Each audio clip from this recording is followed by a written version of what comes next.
మోషే జీవిత చరిత్ర సంపూర్ణ సరిదిద్దిన కథ. పురాతన కాలంలో ఈజిప్టు దేశంలో ఇశ్రాయేలీలు బానిసలుగా జీవించేవారు. సుమారు 430 సంవత్సరాల పాటు వారు కఠిన శ్రమలు, బాధలు అనుభవిస్తూ జీవించారు. వారి సంఖ్య రోజురోజుకు పెరుగుతుండడంతో ఈజిప్టు రాజైన ఫరో భయపడ్డాడు. ఇవాళ వీరు ఎక్కువైపోతే రేపు మనకు ప్రమాదమవుతారు అని భావించి ఒక క్రూరమైన ఆజ్ఞ ఇచ్చాడు. ఇశ్రాయేలీల మగ శిశువులందర్నీ చంపాలి. అలాంటి భయానక పరిస్థితుల్లో ఒక చిన్న శిశువు జన్మించాడు. అతడే మోషే. అతని తల్లి యోకేబెదు అతడిని 3 నెలలు దాచిపెట్టింది. కాని ఇక దాచలేని పరిస్థితి రావడంతో దేవునిపై విశ్వాసంతో ఒక బుట్ట తయారుచేసి నైలు నదిలో ఉంచింది.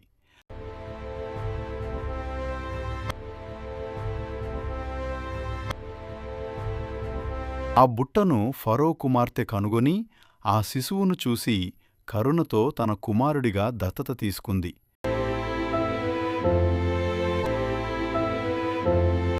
ఆశ్చర్యకరంగా మోషే తన స్వంత తల్లి చేతనే పెంచబడ్డాడు. తరువాత రాజభవనంలో పెరిగి ఈజిప్టు విద్యలన్నీ నేర్చుకుని ఒక రాజకుమారుడిగా ఎదిగాడు.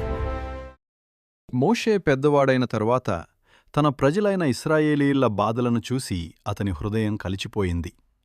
ఒకరోజు ఒక ఈజిప్టువాడు ఒక ఇశ్రాయేలీయుడిని కొడుతున్నప్పుడు మోషే కోపంతో ఆ ఈజిప్టువాణ్ణి చంపేశాడు.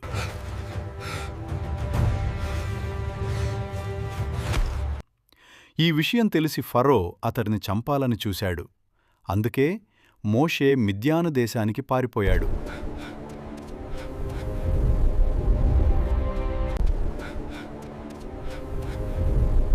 భయంతో ఒంటరిగా పారిపోయిన మోషే ఎడారి మార్గాల్లో అలసిపోయి దాహంతో నడుచును. దేశంలోని ఒక బావి దగ్గర నీళ్లు తీసుకుంటున్న స్త్రీలను కొంతమంది కాపరులు అడ్డుకున్నారు. మోషే సహాయంతో ఆ స్త్రీలు భయం లేకుండా సురక్షితంగా నీళ్లు తీసుకున్నారు. కృతజ్ఞతతో అతని వైపు చూశారు. అక్కడ అతడు ఇత్రో అనే యాజకుని ఇంట్లో ఆశ్రయం పొందాడు. అతని కుమార్తె సిప్పోరాను వివాహం చేసుకుని గొర్రెల కాపరిగా సాదాసీదా జీవితం గడిపాడు. ఒకరోజు హోరేబు పర్వతం దగ్గర గొర్రెలను మేపుతున్నప్పుడు ఒక అద్భుతం జరిగింది. ఒక పొదమంటల్లో మండుతూనే ఉండి కాలిపోకుండా కనిపించింది. ఇది సాధారణ విషయం కాదు, అది దేవుని ప్రత్యక్షం. ఆ పొద నుండి దేవుడు మోషేను పిలిచాడు. మోషే, మోషే అని. మోషే భయంతో ఇక్కడనే ఉన్నాను ప్రభూ అని అన్నాడు. దేవుడు అతనికి చెప్పాడు, నేను నీ ప్రజల బాధలను చూశాను. నీవు వెళ్ళి వారిని ఈజిప్టు బానిసత్వం నుండి విడిపించాలి. మోషే భయపడి, ప్రభూ, నేనెవరు? నేను బాగా మాట్లాడలేను అని చెప్పాడు. అప్పుడు దేవుడు ధైర్యమిచ్చి, నేను నీతో ఉన్నాను అని చెప్పాడు. అతనికి సహాయకుడిగా అతని అన్న అహరోనును ఇచ్చాడు. మోషే ఈజిప్టుకు వెళ్లి ఫరోను కలుసుకొని, నా ప్రజలను విడిచిపెట్టు అని చెప్పాడు. కాని ఫరో గట్టిగా నిరాకరించాడు.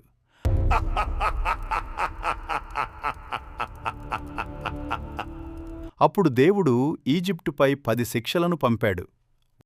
మొదటి శిక్ష, నది రక్తంగా మారింది. రెండవ శిక్ష, బల్లులు దేశమంతా వ్యాపించాయి. 3 చీమలు వచ్చాయి. 4 ఈగలు వ్యాపించాయి. 5వ శిక్ష, పశువులకు వ్యాధి వచ్చింది. 6వ శిక్ష, మనుషులపై పుండ్లు వచ్చాయి.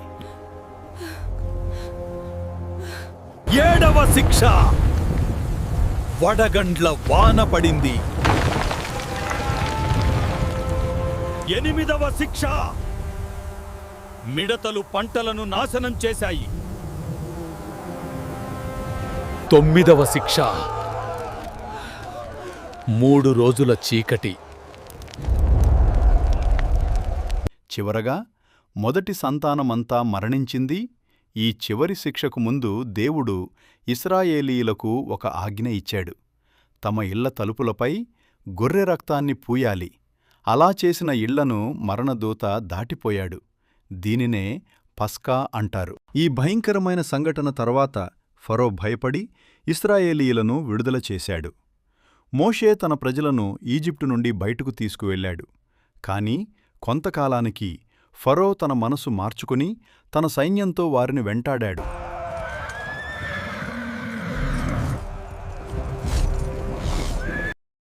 ఇశ్రాయేలీయులు ఎర్ర సముద్రం దగ్గర చిక్కుకున్నారు. ముందుకు సముద్రం, వెనుక ఫరో సైన్యం. ప్రజలు భయంతో వణికిపోయారు. అప్పుడు దేవుడు ఒక గొప్ప అద్భుతం చేశాడు.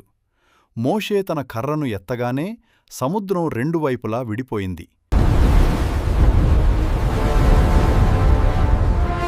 ప్రజలు పొడి నేల మీదుగా దాటారు.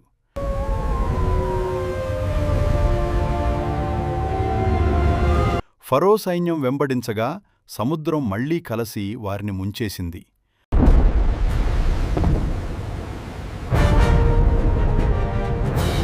ప్రజలు దేవుని శక్తిని చూశారు. ఆ తరువాత ఇశ్రాయేలీలు అరణ్యంలో 40 సంవత్సరాలు ప్రయాణించారు. ఆ సమయంలో దేవుడు వారికి ఆకాశం నుండి మన్నా అనే ఆహారం ఇచ్చాడు. దాహంగా ఉన్నప్పుడు రాయిలో నుండి నీరు ఇచ్చాడు. అయినప్పటికీ ప్రజలు తరచూ ఫిర్యాదు చేస్తూ దేవునిపై నమ్మకం కోల్పోయారు. సీనాయి పర్వతం వద్ద దేవుడు మోషేకు 10 ఆజ్ఞలను ఇచ్చాడు.